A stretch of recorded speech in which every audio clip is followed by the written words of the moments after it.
दोस्तों नमस्कार। दोस्तों, एक ऐसी डील जिसमें क्रोनिक कैपिटलिज्म है, एक ऐसी डील जिसमें अपराध है, एक ऐसी डील जिसमें भ्रष्टाचार है, एक ऐसी डील जिसमें फेवरेटिज्म है और एक ऐसी डील जो भारत के इतिहास में बफोर्स घोटाले पर भी भारी पड़ जाए। यानी एक ऐसी डील जिसको लेकर फ्रांस के भीतर अब आपराधिक जांच शुरू हो चली है और उसको लेकर एक जज की नियुक्ति भी कर दी गई है। और उस डील के कटघरे में और कोई नहीं, फ्रांस के पूर्व राष्ट्रपति, मौजूदा राष्ट्रपति, फ्रांस के पूर्व रक्षा मंत्री जो मौजूदा वक्त में विदेश मंत्री हैं, यह सब कुछ उसके दायरे में है। लेकिन उसके तार सीधे सीधे भारत से जुड़े हैं और इस डील को लेकर भारत के भीतर जब जब आवाज उठी तब तब इसी बात का जिक्र किया गया, दरअसल यह राष्ट्रीय हित में है।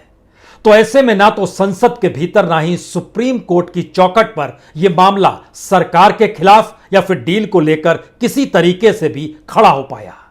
लेकिन फ्रांस के भीतर मीडिया पोर्ट लगातार एक अखबारी तौर पर जांच करना शुरू करता है और उसके बाद वहां की जो एनजीओ जो कि आर्थिक अपराध को देखने में माहिर मानी जाती है, वह वहां पर अदालत का दरवाजा खटखटाती है और उस दरवाजे को खटखटाने के बाद फ्रांस की नेशनल पब्लिक प्रोसिक्यूशन एजेंसी जांच शुरू करती है। शुरुआती जांच में जानकारी आती है कि कुछ तो गड़बड़ है, लेकिन वो जांच जब धीरे धीरे आगे बढ़ती है तो वो तमाम तरह की परिस्थितियां जिसमें हमने जिक्र किया, criminal, corruption, favouritism, chronic capitalism, सब कुछ धीरे धीरे साफ होने लगता है। तो कहा जाता है कि सबकी जांच होगी, लेकिन भारत के भीतर ये तमाम चीजें दब जाती हैं। यहां धीरे धीरे आवाज उठती है, लेकिन फिर उसे दबा दिया जाता है। यानी याद कीजिए, जिस वक्त इस देश के भीतर में बोफोर्स घोटाला हुआ था, उस वक्त सीबीआई काम कर रही थी, उस वक्त इस देश के हाई कोर्ट काम कर रहे थे, उस वक्त सुप्रीम कोर्ट काम कर रहा था, उस वक्त तमाम जो भी कॉन्स्टिट्यूशनल एजेंसी है जो कि इकोनॉमिक ऑफेंस को लेकर जांच करती है, वो सभी जांच कर रहे थे। यहां तक कि चार्जशीट भी दाखिल हुई। लेकिन मौजूदा वक्त में अभी आपको ना सीबीआई नजर आएगी, ना ही अदालतें नजर आएंगी जिस रूप में इस जांच को होना चाहिए। क्लीन चिट सुप्रीम कोर्ट ने भी राफेल डील को लेकर यह कहकर दी थी कि दरअसल यह राष्ट्र के मद्देनजर है, यानी कहीं ना कहीं इसका राष्ट्रीय सुरक्षा और राष्ट्रीय हित जुड़ा है, जो सरकार ने कहा था। और यह बात भी उसमें फैसले में सुप्रीम कोर्ट ने कही थी कि दरअसल यह उसके दायरे में नहीं आता है, इसके लिए तय संसद को ही करना होगा, क्योंकि वह गवाही के लिए प्रधानमंत्री को अपने पास नहीं बुला सकता है, वो गवाही के लिए रक्षा मंत्री को अपने पास नहीं बुला सकता है और रक्षा मंत्रालय से जुड़े ब्यूरोक्रेट्स को भी नहीं बुला सकता है। लेकिन अब जो दस्तावेज सामने आए हैं, उन दस्तावेजों पर अगर एक सरसरी नजर डालेंगे तो एक के बाद एक ऐसी परिस्थितियां हैं जिसमें सीधे तौर पर जिक्र है क्या वाकई प्रधानमंत्री ने पुरानी डील यानी 2012 में जब राफेल को लेकर हुई थी उसको रद्द इसलिए की क्योंकि कहीं ना कहीं अपने अनुकूल, अपने साथियों के अनुकूल, और जिसका जिक्र बार बार हो रहा है, कुछ फेवरेटिज्म किसी को देना था, किसी को मदद करनी थी। ये सारी चीजें इसमें 9 पन्नों की रिपोर्ट में ये सारी चीजें दर्ज है। इन सारी तस्वीर और रिपोर्ट्स के जरिए दो बातें खुले तौर पर उभरी कि दोनों देशों के बीच जो समझौते हुए वह सिर्फ गवर्नमेंट टू गवर्नमेंट समझौते नहीं थे, बल्कि इसमें कहीं ना कहीं किकबैक, कमीशन, बिचौलियों का भी हाथ था। और यही 9 पन्ने की रिपोर्ट कहती है। तो 9 पन्नों की यह रिपोर्ट बहुत साफ तौर पर कहती है कि दरअसल किस तरीके से राफेल डील को लेकर जो पहली मुहर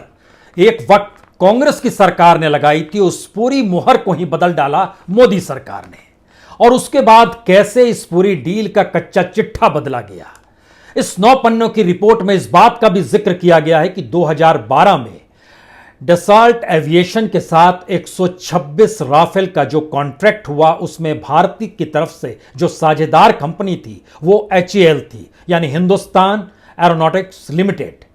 लेकिन मार्च 2015 में जब इस पर मुहर लगने वाली थी, उसी समय यह डील फाइनल होने से पहले लड़खड़ा जाती है और डसॉल्ट एविएशन के अधिकारी पहुंचते हैं बेंगलोर में HAL की कंपनी में। वहां पर HAL के चीफ की मौजूदगी, वायुसेना अध्यक्ष की मौजूदगी, और झटके में यह डील उस वक्त HAL के हाथ से निकल जाती है। यानी भारत की ही कंपनी जो हिंदुस्तान एरोनॉटिक्स लिमिटेड है, उसकी जगह वहां पर एक दूसरी कंपनी आती है। यह रिलायंस कंपनी है जो अनिल अंबानी की कंपनी है। और डसाल्ट और अनिल अंबानी की कंपनी मिलकर एक साझी कंपनी बनाते हैं। उस कंपनी का नाम दिया जाता है डसाल्ट रिलायंस एरोस्पेस लिमिटेड, जिसकी नींव अक्टूबर 2018 में नागपुर में पड़ती है, जहां पर यह कंपनी खोली गई है। हालांकि बड़ी छिटपुट अवस्था में अभी नागपुर में यह कंपनी है, लेकिन सबसे महत्वपूर्ण बात है कि इस डसाल्ट रिलायंस एरोस्पेस लिमिटेड में 51% रिलायंस यानी अंबानी की कंपनी का और डसाल्ट के पास 49%। इस रिपोर्ट में इस बात का भी जिक्र किया गया कि दरअसल इसमें जो इन्वेस्टमेंट का जिक्र है वह बड़ा रोचक है। 94% इन्वेस्टमेंट डसाल्ट को करना है, जिसके पास 49% शेयर है, और 51% की शेयर वाली अंबानी को वहां पर सिर्फ 6% करना है। यानी 169 मिलियन यूरो में से 159 मिलियन यूरो डसाल्ट देगी और सिर्फ 10 मिलियन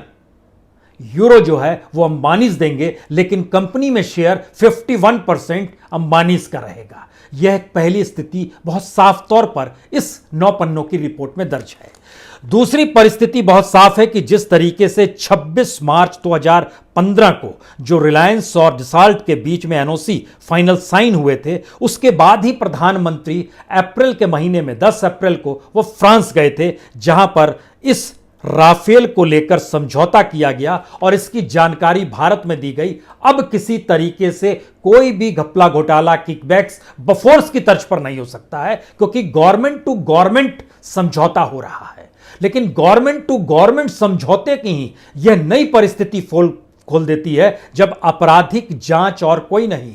फ्रांस की नेशनल पब्लिक प्रोसिक्यूशन एजेंसी अब इसकी जांच कर रही है और एक जज की नियुक्ति हो गई है।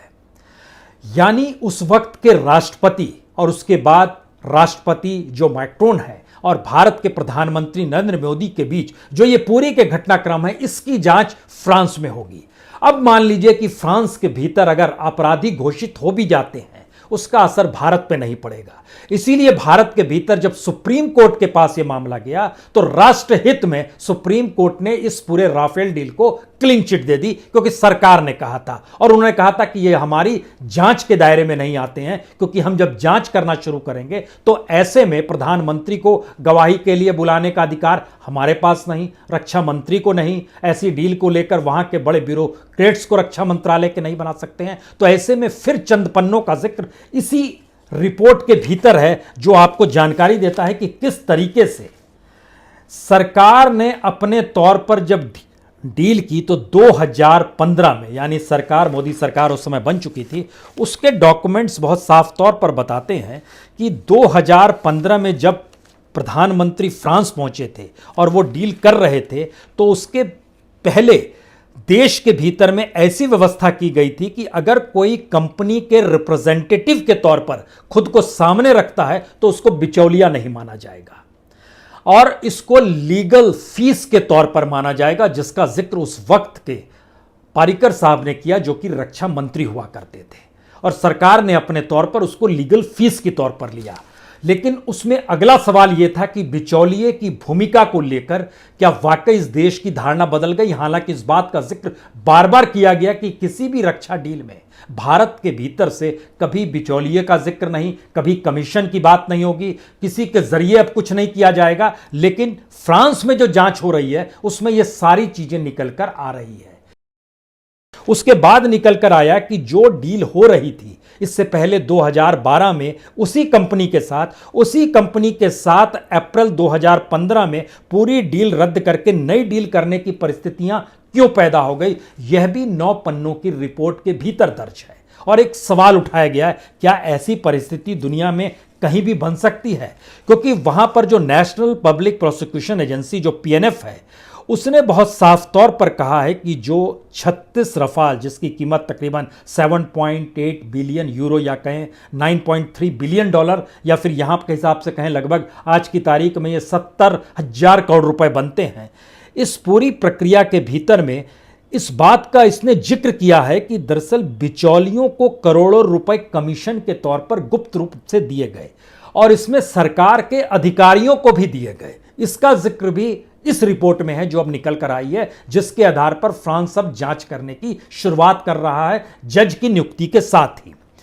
और जो पेरिस की जो वित्तीय केंद्र की सबसे संवेदनशील कानूनी फाइलें मानी जाती हैं, उसमें राफेल डील की फाइल को भी रख दिया गया है। यानी फ्रांस की सरकार ने जो सबसे संवेदनशील कानूनी फाइलें जो दो देशों के बीच हुई डील के मद्देनजर वहां के नियम कायदों के हिसाब से मानी जाती है, उसमें अब राफेल डील का नाम भी आ गया है। तो क्या इसकी जांच इस देश के भीतर में नहीं होनी चाहिए? और क्या इस देश के भीतर की परिस्थितियां अलग बदल गई, कानून अलग बदल गया? क्योंकि डॉक्यूमेंट्स इस दिशा में भी ले जाते हैं कि उस वक्त जो फ्रांस के रक्षा मंत्री थे फ्लोरेंस पार्ले, वह जिस रूप में मौजूद अनिल अंबानी के साथ अलग अलग पार्टियों में रहे, जिसकी तस्वीर भी इस रिपोर्ट के भीतर छापी गई है, और इस बात और उस जगह का भी जिक्र और तस्वीर के साथ किया गया है जो नागपुर में प्लांट लगाया गया। नागपुर के प्लांट लगने के समय वहां के मुख्यमंत्री उस समय फडणवीस हुआ करते थे, उनकी भी मौजूदगी थी जिस समय यह जमीन दी जा रही थी और यहां पर डसॉल्ट रिलायंस एरोस्पेस लिमिटेड बन रहा था। एक कैबिनेट मिनिस्टर्स की भी मौजूदगी थी जो नागपुर से ही आते हैं। ये सारी चीज़ों की मौजूदगी का मतलब ये होता है कि जब आप कोई डील कर रहे हैं तो उसमें पूरी सरकार आ गई है, और सरकार जब उस पूरी डील को अमल में ला रही है तो दूसरे देश के भीतर में जब उसको क्रिमिनल एस्पेक्ट में और करप्ट क्रिमिनल प्रोसेस में देखा जा रहा है, तो क्या उसका कोई असर भारत पे इसलिए नहीं पड़ेगा क्योंकि भारत का फ्रांस से कुछ लेना देना नहीं है? और उस डील के भीतर जो भी हो रहा था वो दो कंपनियां जाने, एक तरफ भारत की तरफ से रिलायंस थी और उनकी तरफ से डसॉल्ट थी। अगला सवाल यह है कि रिलायंस कोई भारत सरकार की कंपनी तो है नहीं। जाहिर है इस रिपोर्ट में इस बात का भी जिक्र है कि रिलायंस जो अनिल अंबानी की कंपनी है वो बेहद करीब है प्राइम मिनिस्टर मोदी के, इसका जिक्र भी इस रिपोर्ट में किया गया है। सवाल यह है कि इस रिपोर्ट को सिर्फ मीडिया रिपोर्ट कह के सरकार अप्रैल में खारिज कर सकती थी जब पहली रिपोर्ट आई थी, क्योंकि उस वक्त भी जांच की पूरी प्रक्रिया चल रही थी।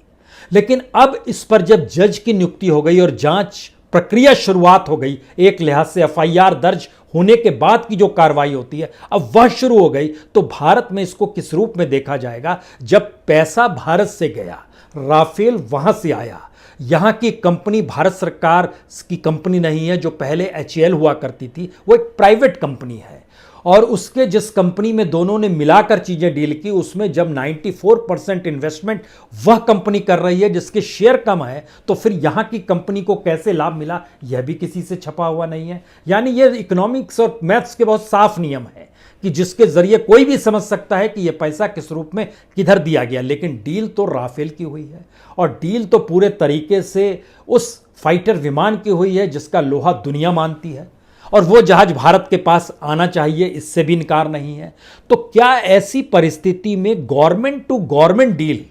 जब होती है तो क्या इसकी जांच